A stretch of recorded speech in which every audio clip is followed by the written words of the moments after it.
Graças a paz, meus irmãos, boa noite. Vamos abrir as nossas Bíblias no Salmo de número 16.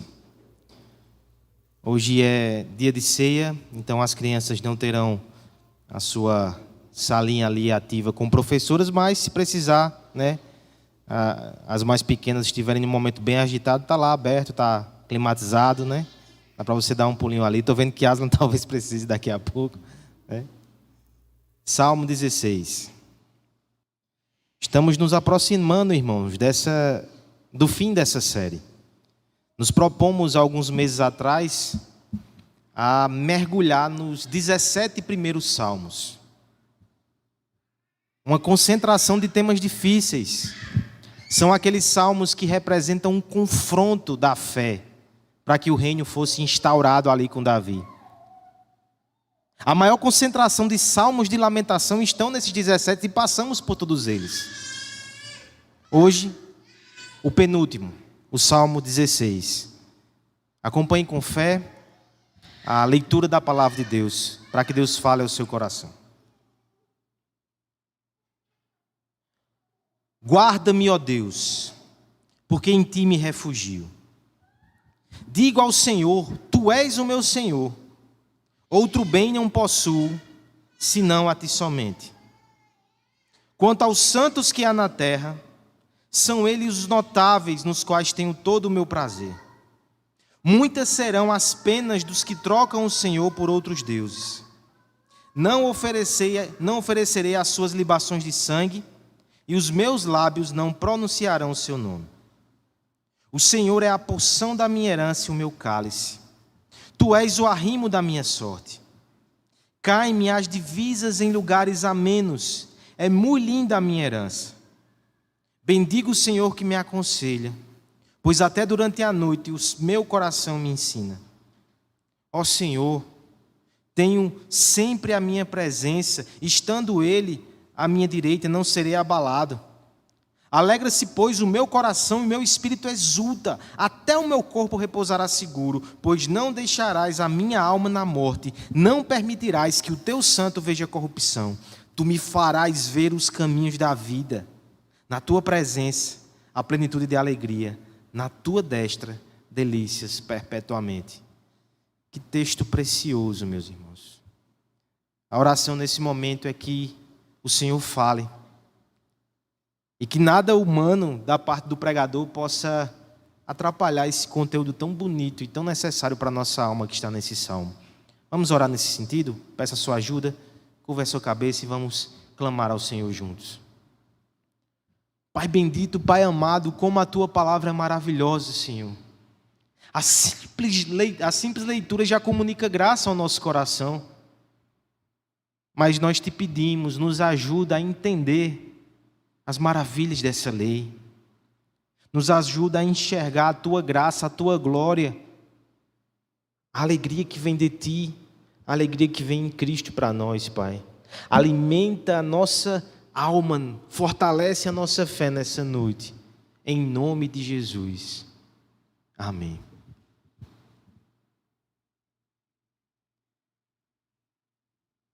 Somos caçadores compulsivos de felicidade. Todos os investimentos, todo o esforço, todo o planejamento tem como meta exatamente diminuir as tristezas e aumentar os sorrisos. É para isso que nos movemos. Somos caçadores compulsivos de felicidade. Até mesmo quando nós suportamos sofrimentos e desconfortos passageiros, o fazemos na expectativa que aquilo vai redundar em maior alegria posteriormente. Isso aplica-se tanto às restrições alimentares de uma dieta rígida, aos exercícios físicos que acompanham e você espera ter benefícios no seu corpo a partir desse sofrimento. Isso envolve, às vezes, o trabalho um tanto quanto desconfortável e entediante que precisamos fazer, mas almejamos aquela alegria no final do mês. Nem sempre tão grande, mas almejamos. Isso envolve situações mais sérias, quando Nós enfrentamos problemas nos relacionamentos ou até enfrentamos tratamentos de saúde que são difíceis, mas nós estamos vislumbrando uma alegria maior que está por vir. Somos caçadores compulsivos de felicidade. O hedonismo não é uma filosofia do passado somente. É um impulso do nosso coração. Buscamos a alegria, anelamos por isso, nos esforçamos para isso. E como é que a fé cristã vai lidar com esse impulso, com esse ímpeto? Há quem pense que o papel da Escritura e o papel da religião é simplesmente chegar com uma postura proibitiva. Não há espaço para a alegria. Isso é coisa do mundo. Procurar diversão e alegria. Você tem que obedecer os deveres da palavra. Então, somente isso. Mas eu trago para você o exemplo do próprio Jesus Cristo, o homem perfeito. No relato do texto que o presbítero leu aqui, Hebreus capítulo 12, quando ele enfrentou as agonias da cruz, ele o fez em troca da alegria que lhe estava proposta. Ele também se moveu por essa alegria. A diferença é que é uma alegria santa. Glorificar o nome de Deus e salvar a sua igreja. E é exatamente assim que a Bíblia, que a religião verdadeira faz conosco. Um pregador do passado disse que a fé não joga a nossa harpa fora ou o nosso violão fora, o afina numa sintonia correta, para que façamos uma melodia ainda mais bonita. Há espaço sim para a alegria e para a felicidade no cristianismo. E eu estou aqui para lhe dizer nessa noite que há inclusive alegrias superiores e exclusivas na fé verdadeira. Há uma alegria que só vem da fé. E é uma alegria que nos ajuda a passar por confrontos e lutas de forma que nenhuma outra poderia fazer. É isso que acontece com Davi aqui. Não esqueça do contexto desses salmos.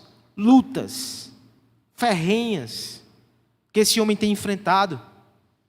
Estamos próximos do final desse bloco de salmos. Tanto é que o Salmo 18, a gente não vai chegar nele, só vai até o Salmo 17 semana que vem. Olha o título do Salmo 18. Vitória e domínio. É uma canção gigantesca de 50 versículos, uma ópera que fala sobre a vitória de Davi e o reino instaurado. Nós estamos, portanto, nos últimos 2 salmos, a reta final da luta, do confronto, do cansaço, do enfado, do sofrimento. Ele está às portas de uma grande vitória. Mas para dar esse empurrão final nele, para levar ele à frente, o Salmo 16 ele vem com uma mensagem de alegria, para que ele seja energizado, para que ele consiga enfrentar os dias difíceis. Talvez esse seja o seu caso. Talvez você já tenha enfrentado muitas coisas esse ano, mas ainda falta um pouco mais.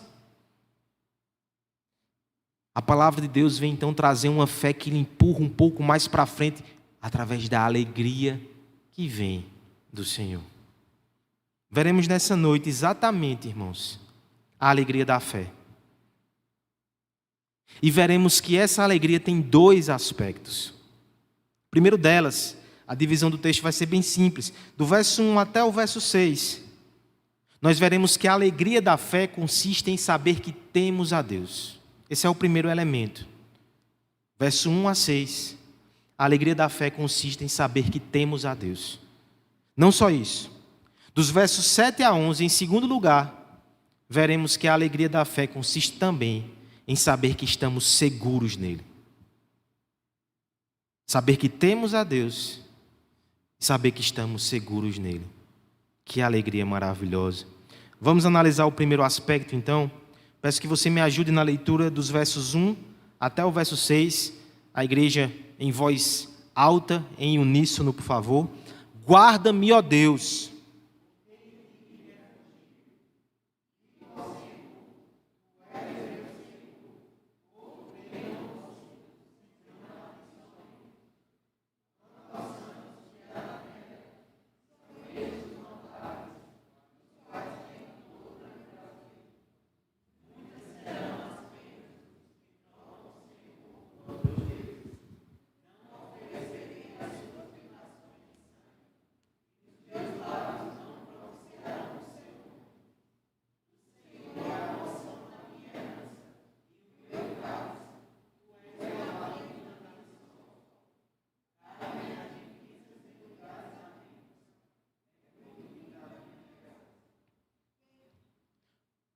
Só até aí. Muitos cristãos têm dificuldade com esse conceito de hedonismo cristão. Que nós devemos buscar a felicidade, isso faz parte da santidade. Essa é uma ideia defendida pelo querido pastor John Piper, mas alguns reagem a isso. Imagine só então se eu concordar aqui, pelo menos parcialmente, com aquela ideia que o mundo propaga, de que a felicidade muitas vezes depende do que a gente tem. Você vai dizer, peraí, pastor, aí foi demais. Isso é um discurso até materialista, como assim? Calma, eu não estou falando de coisas, eu não estou falando de pessoas, eu estou falando de Deus. Veja como não é esse movimento que Davi faz aqui na sua súplica. Porque o texto começa com a súplica. Mais uma vez eu recordo a você, ele está no meio de uma guerra, no meio de uma batalha, no meio de uma perseguição. Portanto, ele começa clamando ao Senhor por proteção, nada mais natural e nada mais legítimo. Não tem problema você apresentar suas súplicas. Mas não fique só nisso. Olha como Davi age. No primeiro momento ele olha para o Senhor e diz, guarda-me, ó Deus, porque em ti me refugio. É um clamor da sua alma, é uma petição. Ele apresenta uma necessidade e ele pede que o Senhor o supra, o guarde e o proteja. Corretíssimo. Mas aparentemente, a partir do verso 2, ele vai argumentar como se dissesse, Senhor, eu preciso de ti porque eu só tenho a ti. É um bom argumento, não é? Mas parece que quando ele começa a tratar disso, o seu coração pouco a pouco vai mudando de disposição. E aquilo que parecia um clamor e um lamento, passa a assumir contornos de júbilo e exultação. Veja o verso 2, digo ao Senhor, tu és o meu Senhor, outro bem não possuo, senão a ti somente. Uma primeira leitura desse texto pode te fazer pensar assim, coitadinho, ajuda Deus. Só tem a Deus. É como a gente faz às vezes com a oração, né?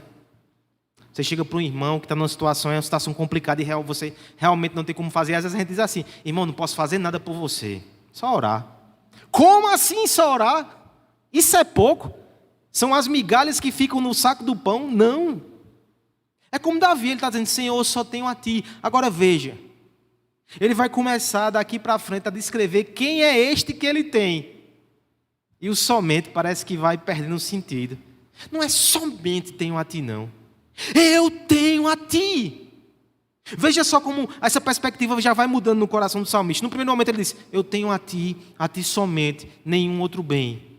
Mas no verso 3 ele já inclui a igreja de Cristo, o povo de Deus. Ele vai dizer, quanto aos santos que há na terra, são eles os notáveis nos quais tenho todo o meu prazer. É como se ele dissesse, Senhor, eu só tenho a ti. E tenho também o teu povo. O teu povo. A disposição de Davi não é aquela de quem diz, eu amo a Cristo, aí vem a igreja junto, né, com todos os seus pecados e as suas falhas. A gente ama a igreja. Não é assim que ele fala, não. Esses aqui que têm fé, eles são notáveis, Senhor. Eu tenho prazer neles, eu tenho a ti, eu tenho a eles. A alegria, ela vai tomando conta da oração e do clamor de Davi. Quando ele começa a rememorar e a considerar quem ele tem. No verso 4, ele faz isso a partir de um juízo comparatório. Ele olha para os homens que não têm Deus. E veja, ele não faz isso de graça não. Nós vimos aqui em outros salmos que os homens que não têm Deus, muitas vezes fizeram isso com Davi. Olharam para ele e o trataram como pobre coitado, alguém que não tem nada. Às vezes, os homens sem Deus fazem isso conosco também. Os cristãos, eles não têm nada, as alegrias do mundo, eles... só tem Deus. Só tem Deus. Olha o que Davi vai dizer a respeito desse juízo comparatório. Ele vai fazer dessa vez. Muitas serão as penas dos que trocam o Senhor por outros deuses. Não oferecerei as suas libações de sangue, e os meus lábios não pronunciarão o seu nome. De trás para frente. Oferecer libação de sangue e pronunciar nome são duas formas muito comuns no Oriente Antigo, pelos quais aqueles que adoravam ídolos, eles tentavam manipular as suas divindades através da religião. Sacrifícios de sangue, rituais e mandingas, por assim dizer. Dizer o nome era uma forma de dominar a divindade. Davi está dizendo: eu vejo o que vocês fazem. Vocês têm esses deuses e vocês querem controlar esses deuses para que eles façam o que vocês querem. E a falsa religião às vezes nos dá essa sensação de controle. Davi diz: eu vou passar longe disso. Muitas penas vão ser cobradas daquele que trocam o Deus verdadeiro por esses deuses. Deixa eu ampliar um pouco isso. Eu não estou falando de toda sorte de religiosidade que tem por aí, que tenta manipular a divindade com rituais e mandigas. Eu estou falando até das religiões civis, das religiões seculares, das religiões aí que são idolatrias escondidas por trás de prazeres, diversão, dinheiro, poder, fama, prestígio, relacionamentos. Tudo que se apresenta aí no mundo, formas de tentar manipular o nosso destino, controlar as variáveis. Quando a gente troca Deus por essas coisas, a gente não está indo por um caminho bom. Davi diz: vocês não são felizes, a felicidade está aqui. Nesse sentido, ele se volta para Deus de novo. Ele vai usar 3 figuras para descrever o seu Deus. Lembra do que a impressão popular pode dizer de Davi, que ele diz: eu só tenho a Deus. Pobrezinho de Davi. Mas olha o que ele tem, verso 5. O Senhor é a porção da minha herança. Porção da minha herança é Davi olhando para o amanhã e diz: talvez eu não receba heranças vultuosas nessa terra, patrimônio que meus pais vão me legar, mas sabe quem é a minha herança? A porção é o Senhor. Eu sei que lá no futuro, lá no amanhã, Ele está para mim. Mas não só no amanhã. O Senhor é a porção da minha herança, verso 5, e o meu cálice. Cálice é a alegria presente. É degustar o vinho da celebração e da festa.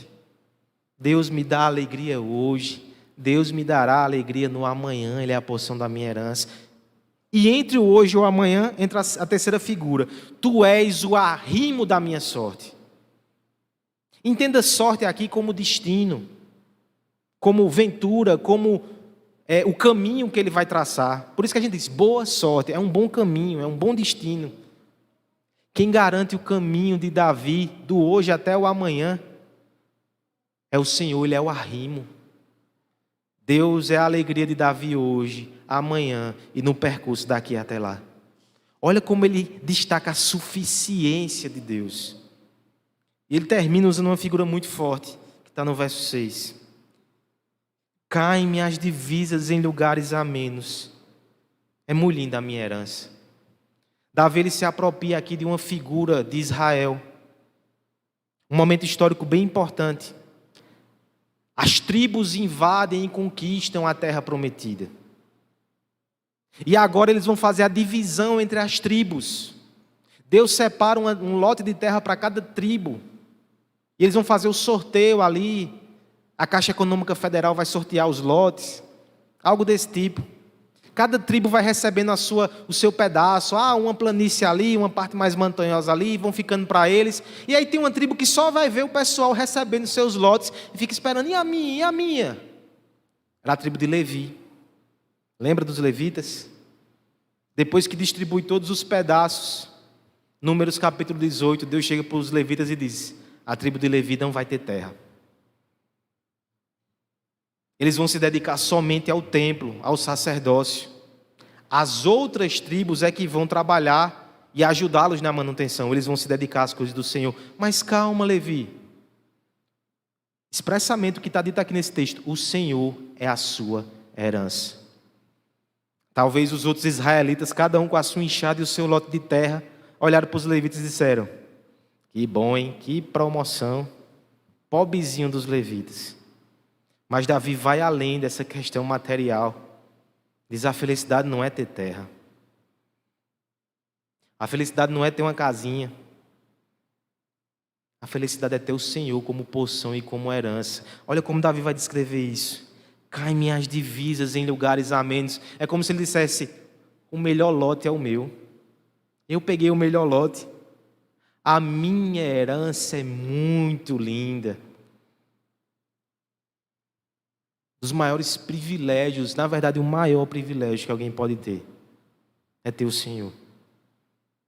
O problema é que nós temos o instinto avariado e muitas vezes não sabemos reconhecer e valorizar aquilo que deveria trazer felicidade. Nós somos caçadores compulsivos de felicidade, mas nós somos incompetentes grande parte do tempo. Há um conto turco que fala sobre essa incompetência. Eu gostaria de compartilhar com você rapidamente. Esse conto, ele fala de um homem que não tinha sorte. Nada do que ele plantava dava certo, nada que ele tentava ia para frente. E ele se queixava com todo mundo a respeito disso, e as pessoas começavam a se afastar dele porque ele era amargo e chato. E ele ficou sozinho também. Ele parou para analisar um pouco e percebeu que os seus pais não eram assim. Os seus irmãos eram bem-sucedidos, só ele era azarado. Ele disse, isso não vai ficar assim não. Vou até o fim do mundo, vou me encontrar com o Criador e quero que Ele me dê satisfações a respeito disso. Aquele homem pegou a sua mochila e os seus mantimentos e foi embora. Viajou um dia, um mês, um ano, até que chegou numa grande floresta no fim do mundo. Ao entrar naquela floresta, a primeira coisa que ele se depara é um lobo magro, enfraquecido, que falou quase sussurrando, amigo, me ajude. Ele olhou para aquele lobo esquelético e fez, o que é que você tem? Isso é a situação que você se encontra? O lobo respondeu, me sinto fraco, faz mais de 3 meses, sinto que vou morrer, faça alguma coisa por mim. O homem azarado respondeu, não posso fazer nada por você, eu estou ocupado.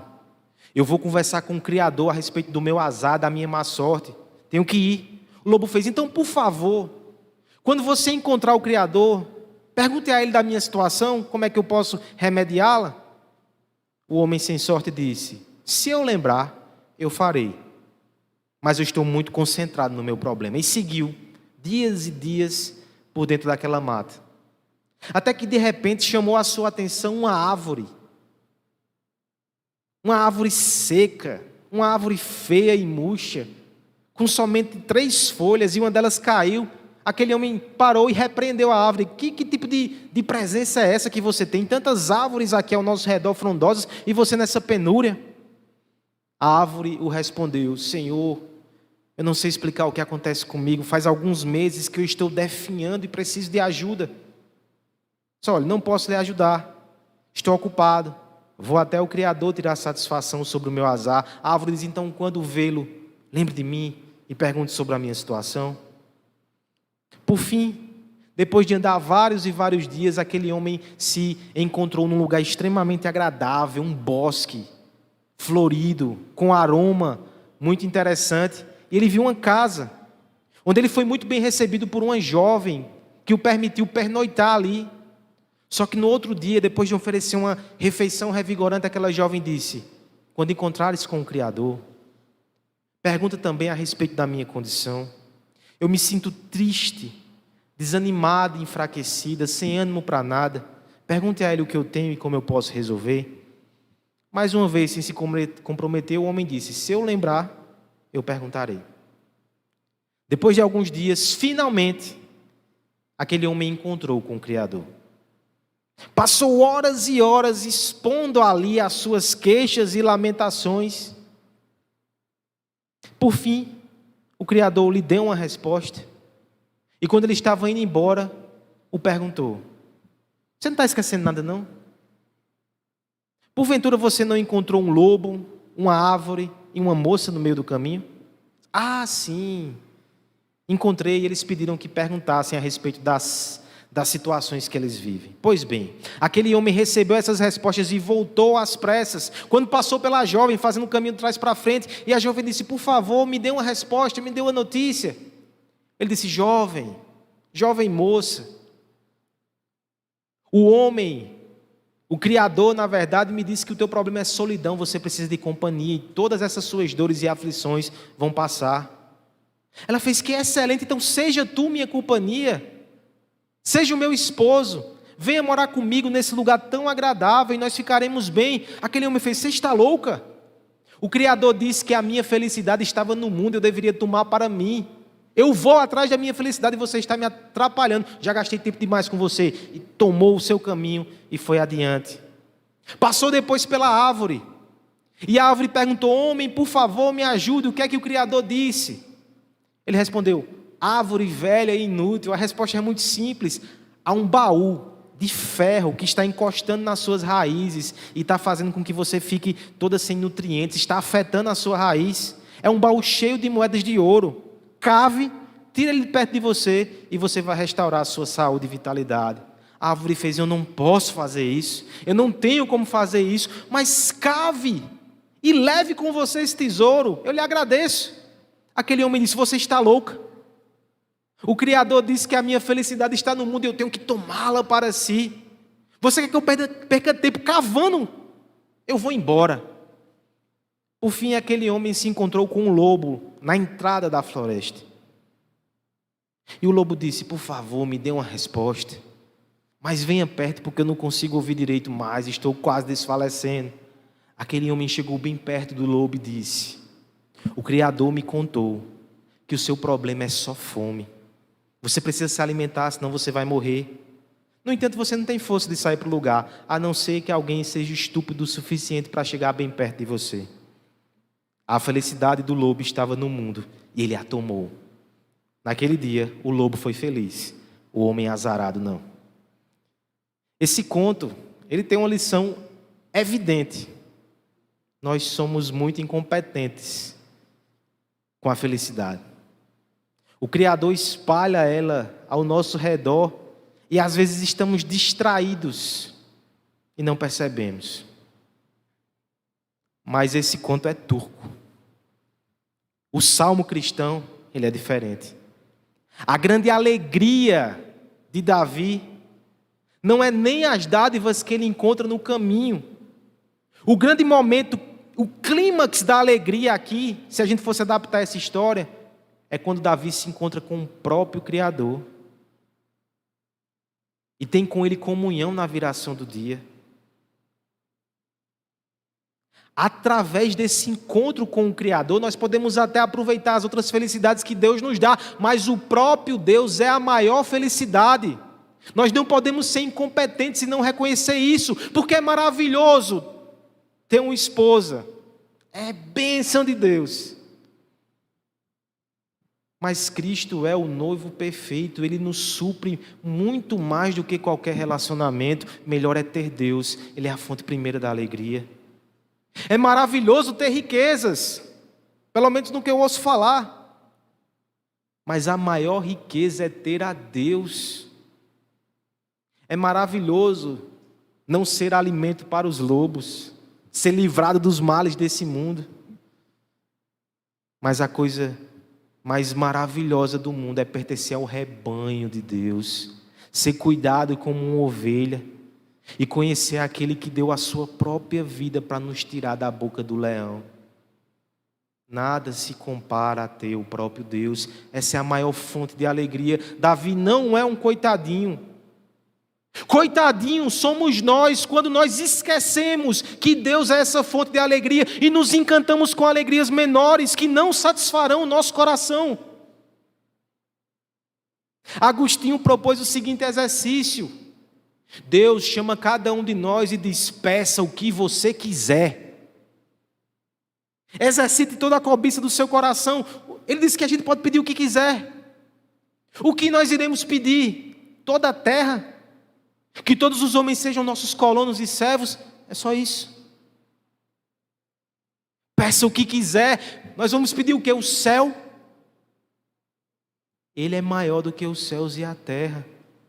E aquele que é tão grandioso e tão poderoso, Ele escolheu dar a si mesmo a nós. Só tem uma resposta correta: pede o que quiseres. Eu quero a Deus, eu quero a Ti. Eu quero encher o meu coração com aquele que não pode ser contido por todo o universo. Todas as rosas desse mundo, elas produzem beleza, mas nenhuma delas se compara à rosa de Saron. Todas as luzes desse mundo e os tesouros dessa terra podem chamar sua atenção por causa do brilho delas, mas ninguém reluz como o sol da justiça, que escolheu por graça invadir a minha escuridão e me tornar e te tornar um filho. Todos os dons e as dádivas debaixo do céu são lindos e maravilhosos quando vêm de Deus, mas todos eles são apenas um sinal e um dedo apontando para aquele que é o bem maior, a beleza suprema, e isso é boa nova, meu irmão. O ser mais fascinante e maravilhoso do universo escolheu ser seu. Você tem a Deus, você pegou o melhor lote, suas divisas são muito amenas, a sua herança é muito linda, e essa alegria a gente só pode receber pela fé.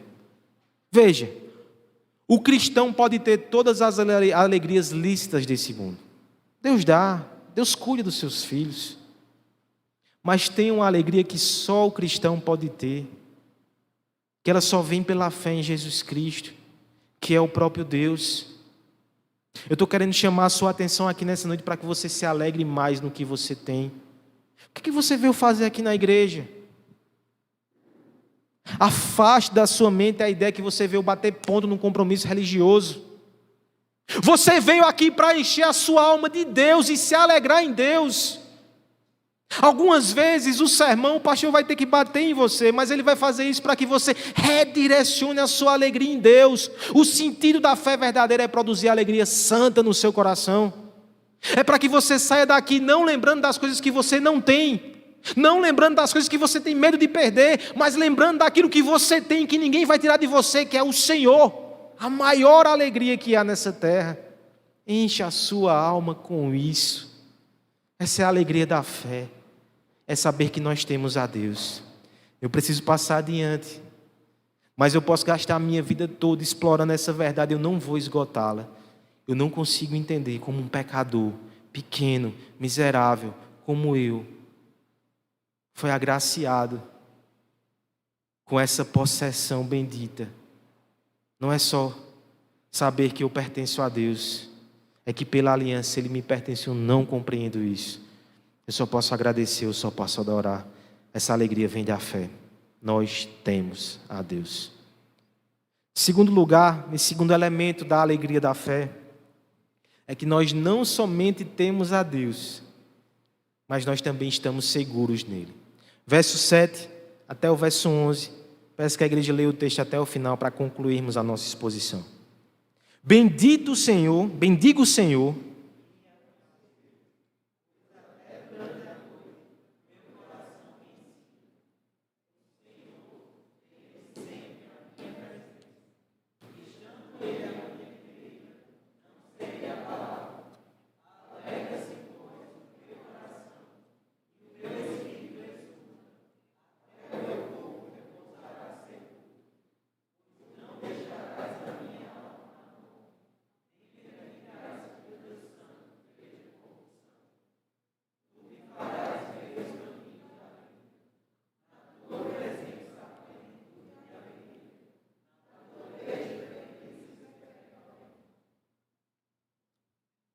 a alegria com prazo de validade é tristeza anunciada.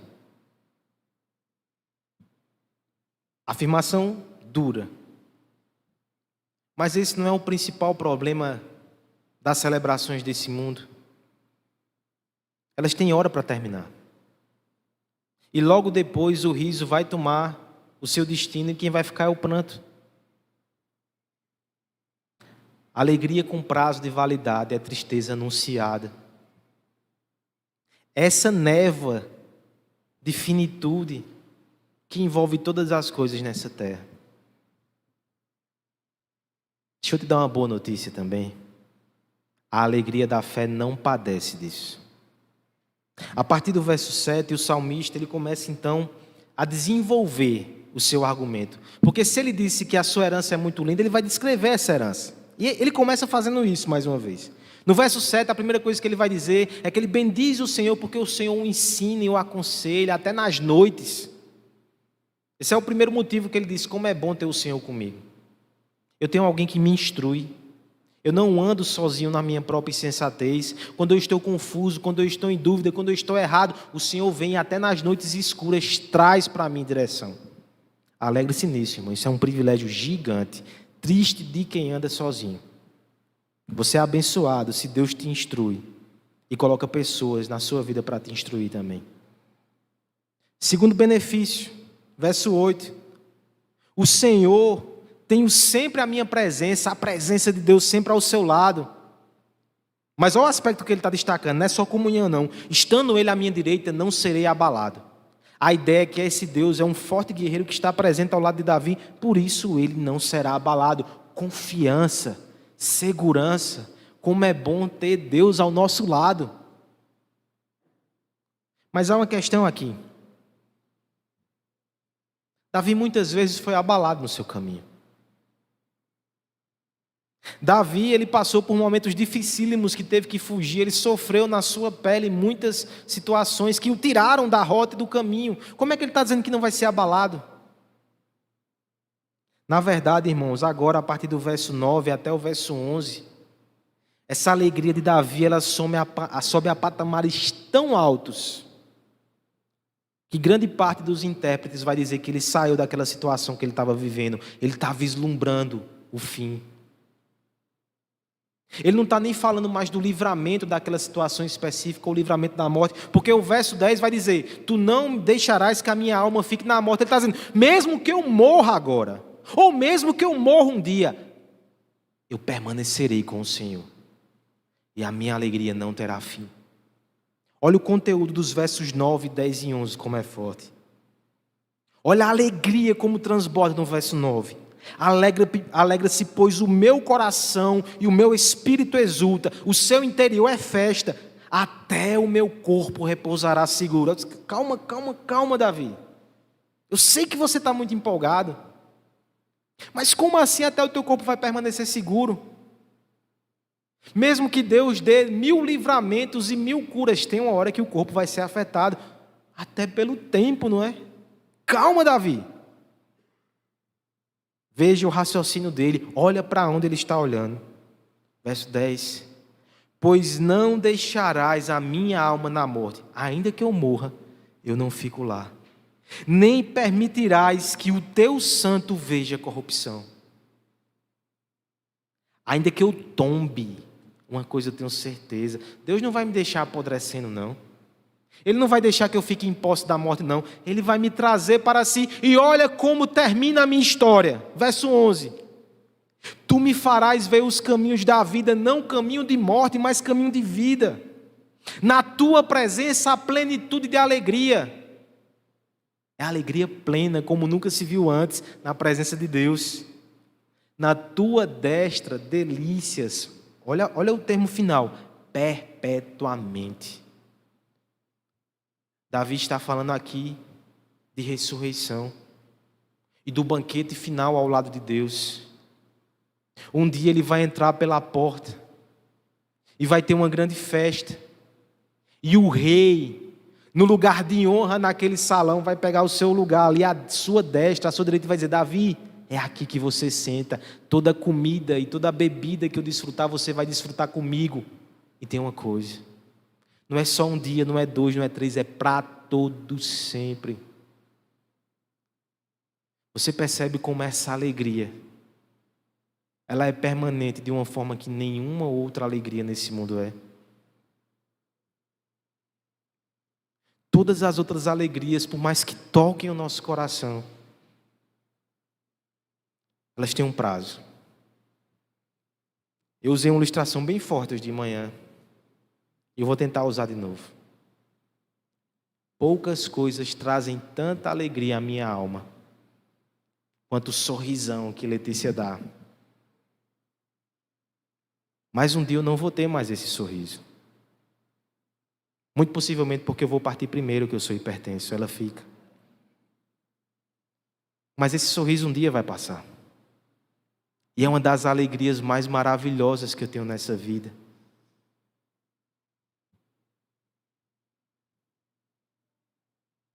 Mas a única alegria que vai durar por toda a eternidade é a alegria de sentar ao lado de Deus e ver o seu sorriso. Ah, eu tenho um consolo. Eu sei que Letícia também vai para lá. E quando Deus me chamar para sentar à sua direita, eu digo, Senhor, esse outro lugar aqui pode ser dela. Eu sei que aqui vão ser todo mundo como um anjo, mas olha que anja linda, deixa ela sentar aqui do meu lado.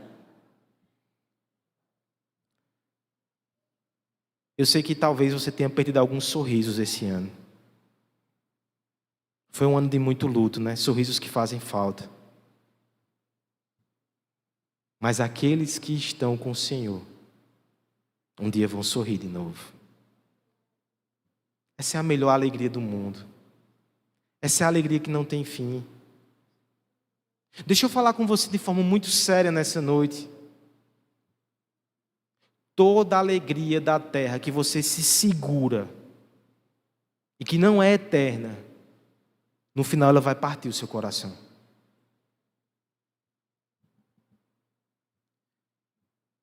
Há um poema de Adélia Prado que ela fala sobre uma senhora que perdeu a sua serenidade. Serenidade, como disse. Ela enlouqueceu. Mas eu acho muito bonito a sensibilidade da poetisa ao descrever o que se passa na mente daquela mulher. E ela coloca nos seguintes termos. O nome do poema é Dona Doida. Diz assim: uma vez, quando eu era menina, choveu grosso com trovoadas e clarões, exatamente como chove agora. Quando se pôde abrir as janelas, as poças tremiam com os últimos pingos d'água. Minha mãe, como quem sabe que vai escrever um poema, decidiu inspirada: chuchu novinho, angu, molho de ovos. Fui buscar os chuchus e estou voltando agora. 30 anos depois, não encontrei a minha mãe. A mulher que me abriu a porta riu de dona tão velha, com sombrinha infantil e coxas à mostras.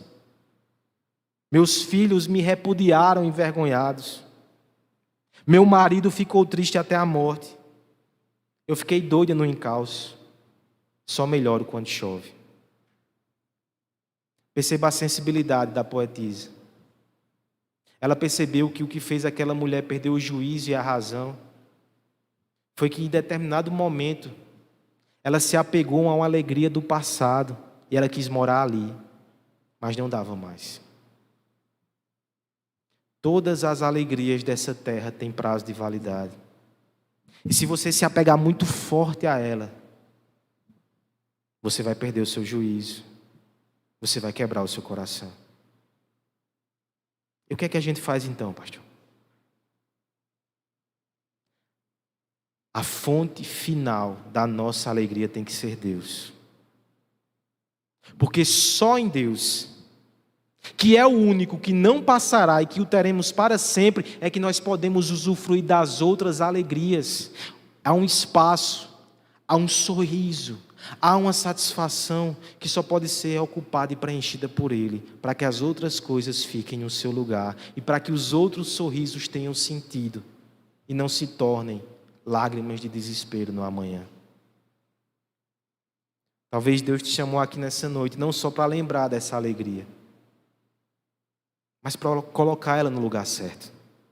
Coloque o seu coração e a sua felicidade no lugar certo. Somos caçadores compulsivos de felicidade, mas a gente passa a vida toda tropeçando e se enrolando nisso.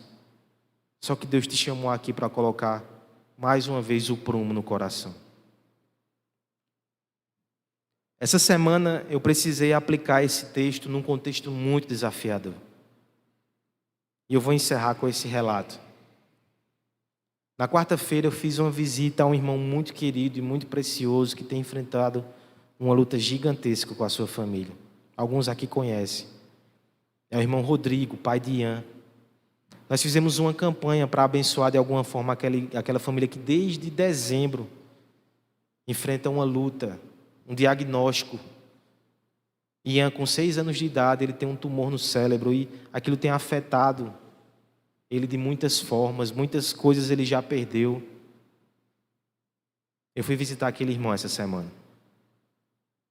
De tarde, preparando o meu coração, preparando um texto para isso, eu separei o Salmo 11. Pensei que era propício, e de fato era, né? Que fala sobre aqueles momentos em que nós perdemos os fundamentos.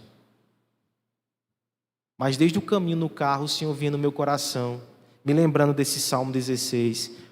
Eu não conseguia entender como é que um salmo que fala sobre a alegria poderia consolar um pai em um momento tão difícil. Até que em um momento da nossa conversa, eu perguntei a Rodrigo,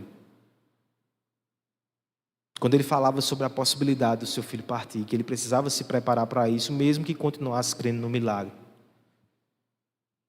Disse: meu irmão, me fale um pouco sobre a fé de Ian.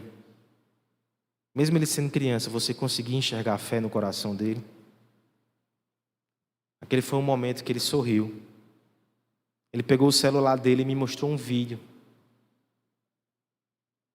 Aquela criança com 6 anos cantando uma música de adoração a Deus que ele mesmo compôs na sua cabeça. E eu disse a ele: meu irmão, eu sei que o seu coração sofre com a possibilidade de você não realizar alguns sonhos e algumas alegrias que você planejou para o meu filho. Eu não posso nem imaginar como é essa angústia, porque eu também tenho sonhos e planejo felicidades para o meu filho. Mas nunca esqueça que a maior alegria do mundo Ian já tem. Você cumpriu a sua missão como pai. Ele tem Deus no coração. Eu não serei feliz um dia se Aslan conquistar tudo nesse mundo, uma boa carreira, um bom nome, uma boa esposa, e não tiver a fé que Ian tem no coração dele. Eu li o Salmo 16 com ele e disse: ele pode falar como Davi, ainda que seja a única coisa que ele tem, e ele tem a Deus, e não é pouca coisa, essa é a herança melhor. Trouxe ele até o final do texto, que fala sobre ressurreição. Eu disse a ele: uma coisa eu sei, meu irmão, a gente vai ouvir Ian cantando essa canção de novo. Talvez aqui, se o Senhor curar, e Ele pode estar fazendo isso hoje, Ele tem poder para isso. Mas se essa não for a vontade soberana dEle, uma coisa eu sei: nem a morte vai fazer com que essa criança pare de adorar o seu Senhor. A alegria dele não vai ter fim. Essa é uma verdade para todos nós. Essa é a única alegria que importa. Se você tem ela, e mesmo que seja somente ela, você é rico, abençoado e feliz. Agora, se você só tem as alegrias passageiras desse mundo, você se encontra numa situação desesperadora. Mas corra para Cristo. Quando ele enfrentou as dores da cruz, ele fez pensando na alegria do seu povo. Ele não permitiu que nós fôssemos esmagados pela tristeza de viver longe de Deus. Ele foi para a cruz para conquistar a nossa alegria. Esse texto fala sobre ele. Pedro, no seu sermão lá em Atos, ele vai pegar esse texto e vai dizer: Davi viu corrupção. Davi não falava dele, Davi falava de Cristo. É porque Cristo ressuscitou que eu e você ressuscitaremos. Ele é o primogênito dentre os mortos. É por causa de Cristo que a nossa alegria não tem fim. É por causa de Cristo que nós temos a Deus. É por causa de Cristo que nós estaremos no banquete. É por causa de Cristo que nós banquetearemos hoje, nessa noite. E nós seguiremos até o final. Porque Ele nos conquistou com o seu sofrimento. E nós faremos parte da sua alegria eterna. Cristo não ficará feliz se faltar um daqueles que Ele comprou com o seu sangue. E uma coisa eu tenho certeza: Cristo estará plenamente feliz no final. Porque Ele verá cada um de nós e nós cearemos.